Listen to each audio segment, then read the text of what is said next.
C'est ici que débute la tentative d'assassinat la plus folle entreprise par la CIA, avec une rencontre fortuite dans le port de la capitale de Cuba, La Havane.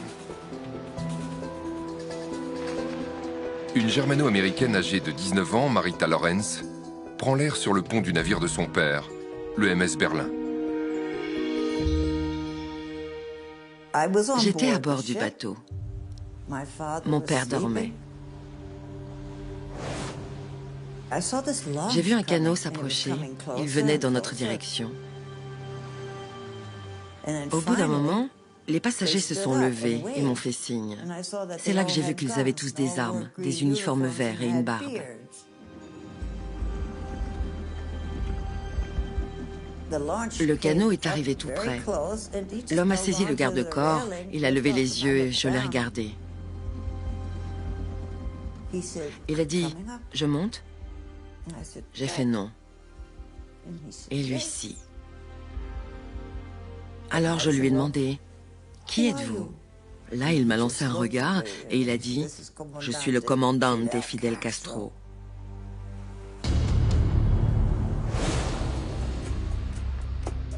Fidel Castro est alors le révolutionnaire le plus connu au monde.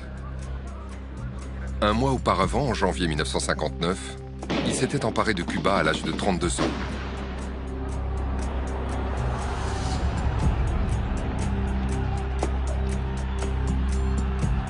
Après avoir renversé un dictateur appuyé par les États-Unis, il dresse son peuple contre l'oncle Sam.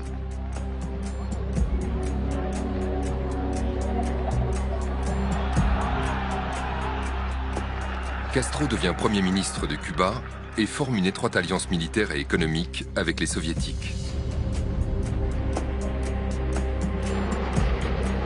Ses liens avec l'Union soviétique et son désir d'encourager la révolution communiste en Amérique latine font trembler le continent jusqu'aux États-Unis. Nous n'avons pas réalisé l'importance de la menace à nos portes avant qu'il soit trop tard et que Castro s'empare du pouvoir.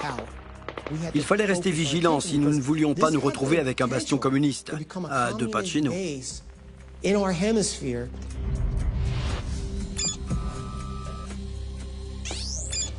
Cuba n'est qu'à 145 km des côtes américaines. Cuba était si près de notre territoire qu'ils auraient pu envoyer des missiles en direction des États-Unis. C'était un avantage considérable pour Fidel. Pour le président Eisenhower, Castro représente maintenant une menace sérieuse qu'il convient d'éliminer.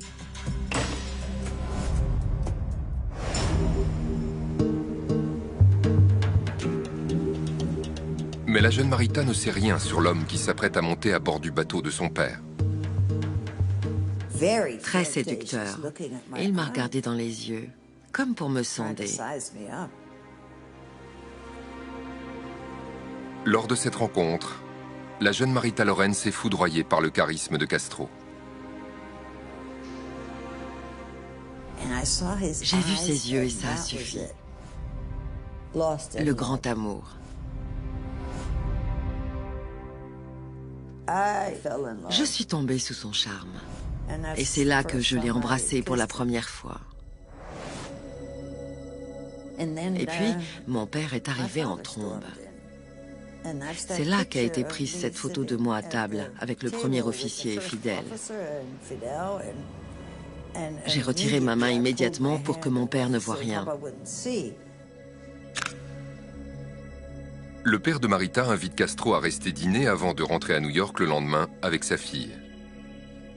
Je m'en souviens. Je me tenais sur le pont supérieur pendant qu'on levait l'ancre. Il me manquait.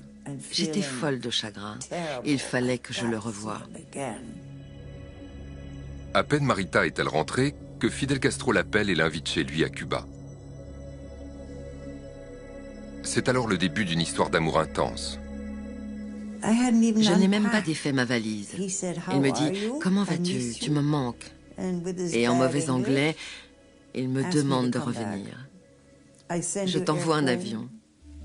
Et me revoilà à La Havane, avec la même valise que je n'avais pas défaite.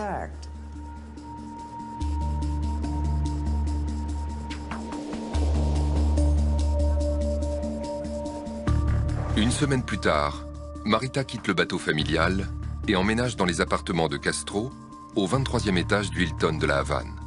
J'étais absolument terrifiée, heureuse, énervée et folle. Et comme je désobéissais à mes parents en ne leur disant rien, je me sentais coupable. On m'a emmenée dans une suite, la 2408, directement reliée à la suite 2406.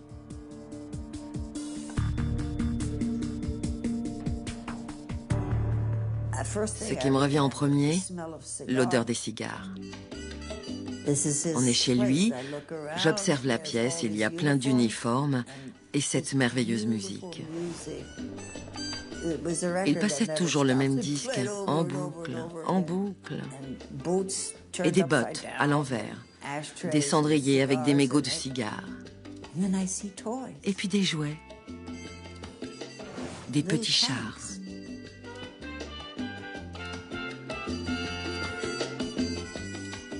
Et puis, un bazooka à moitié caché sous le lit. C'était là que vivait Fidel. J'avoue que ça m'a un peu effrayée, mais je n'avais nulle part où aller. Et quand bien même, l'endroit était truffé de gardes du corps. C'était la suite de Fidel. Ils m'ont dit, tu attends, tu ne sors pas, tu attends.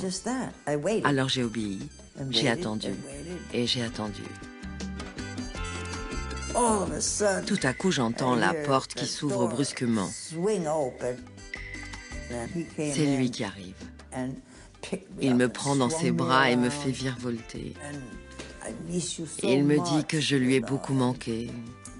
Et toutes ces choses. Je n'oublierai jamais ce moment-là.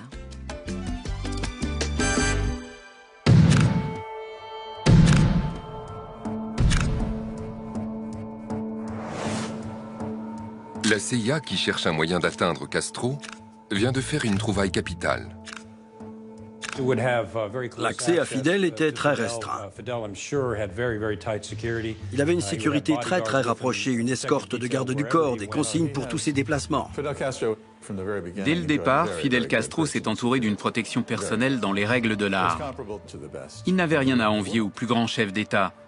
Il a créé l'un des meilleurs organismes d'espionnage et de contre-espionnage du monde entier.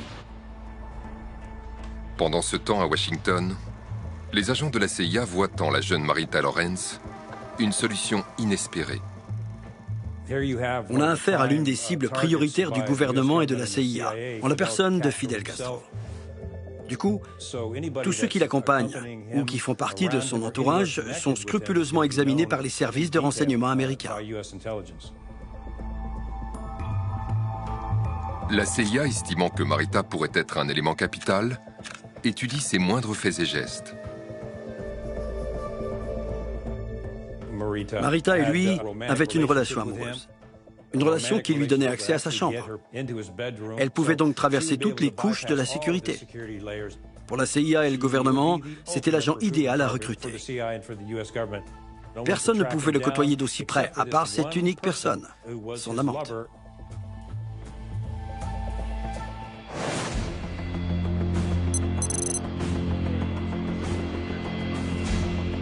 En avril 1959, Castro est invité aux États-Unis par la Société des rédacteurs de journaux. Celui-ci accepte, espérant gagner les faveurs de l'opinion américaine, tandis que la tension entre les deux pays ne cesse d'augmenter.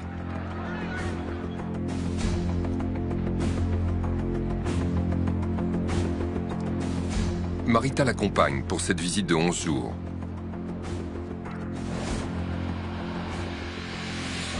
La CIA sera elle aussi au rendez-vous.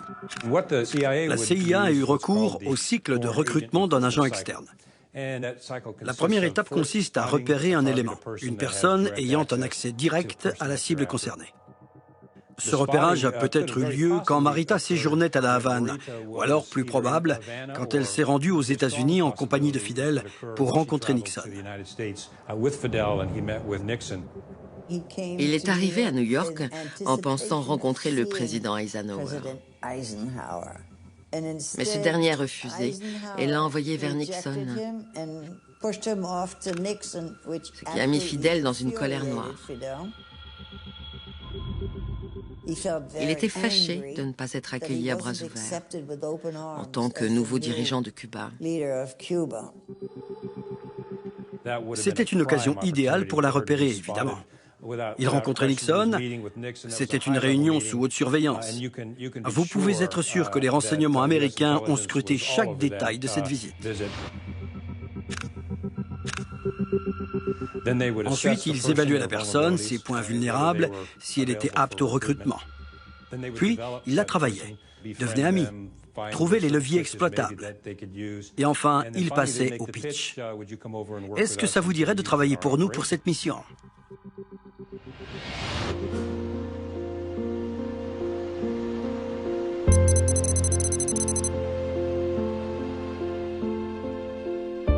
Après 2 mois idylliques, Marita apprend qu'elle attend un enfant, celui de Castro.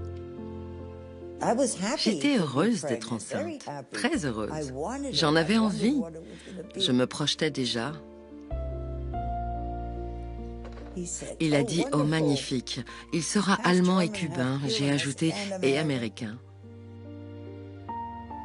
Il était très content, il disait « Je devrais construire un nouvel hôpital ».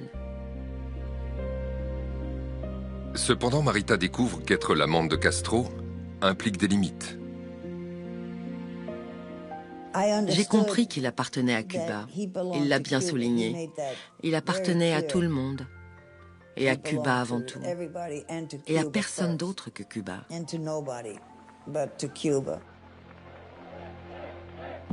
Aux États-Unis, l'inquiétude grandit devant la popularité de Castro. Fidel Castro était une figure colossale.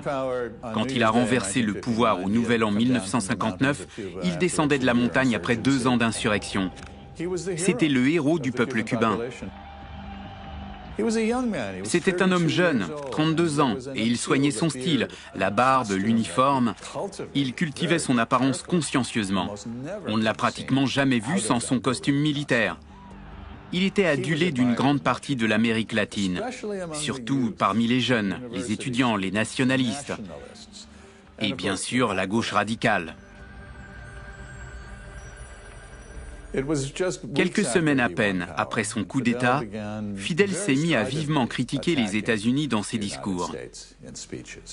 Et puis, progressivement, dans toutes ses allocutions, il a montré du doigt les États-Unis.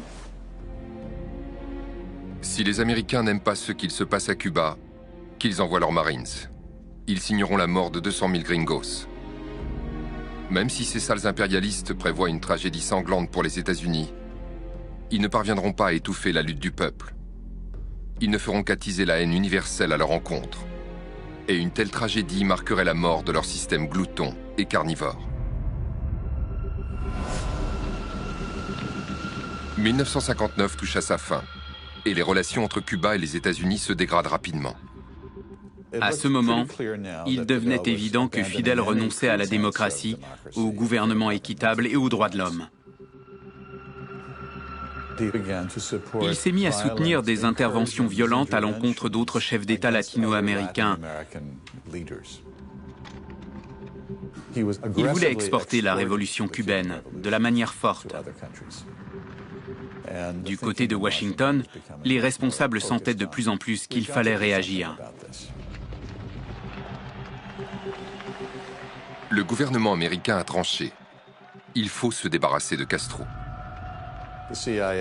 Durant cette période, la CIA avait toute la confiance de Washington. Une action secrète semblait constituer la meilleure option possible.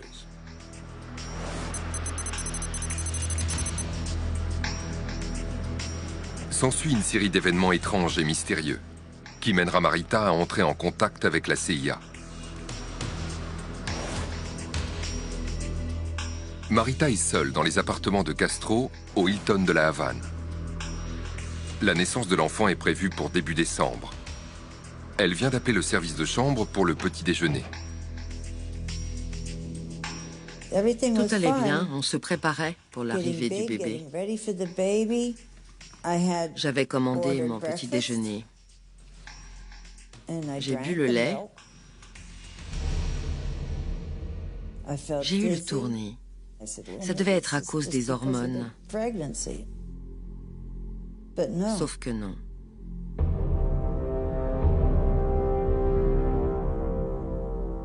Je me souviens juste être tombée en arrière sur le lit, complètement KO. Je me suis réveillée dans une voiture. On me conduisait quelque part. Je dormais à moitié, et puis c'est le noir complet. Pour Marita, la suite demeure extrêmement floue. Des images fugaces lui reviennent en tête, mais elle ne se rappelle pas grand-chose. Ensuite, je me souviens des lumières. Une lumière au-dessus de moi. Et des disputes. Des disputes incessantes. Des jurons en espagnol. C'était à propos de Fidel. J'ignore s'ils se disputaient avec lui, ou pour lui, ou contre lui, enfin, je ne comprenais pas.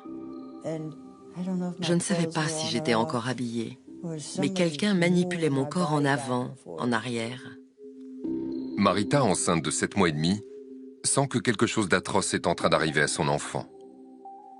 Une douleur horrible. Vraiment horrible. Mais j'étais à moitié inconsciente. J'ai cru que j'avais accouché. J'ai entendu un bébé pleurer. J'avais une aiguille dans le bras et ça faisait incroyablement mal. J'étais mouillée. Alors j'ai eu peur et je me suis mise à pleurer. C'est tout ce dont je me souviens. Et puis je me suis réveillée, à nouveau dans ma suite.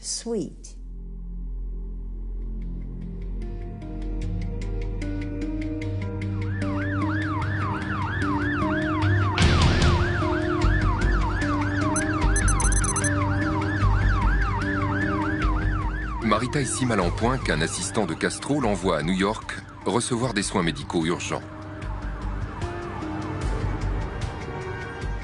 Des agents du FBI l'attendent à l'atterrissage. Le FBI m'a réceptionnée à l'aéroport et on m'a conduite immédiatement à l'hôpital Roosevelt, escortée par le FBI. J'étais encerclée. Marita ne le sait pas encore, mais elle va bientôt intégrer le programme de la CIA visant à tuer Castro. Après avoir été droguée et forcée à avorter lors de son enlèvement à la résidence de Castro, Marita souffre d'une septicémie et doit être opérée au plus vite. Elle va vite découvrir ce qui lui est vraiment arrivé.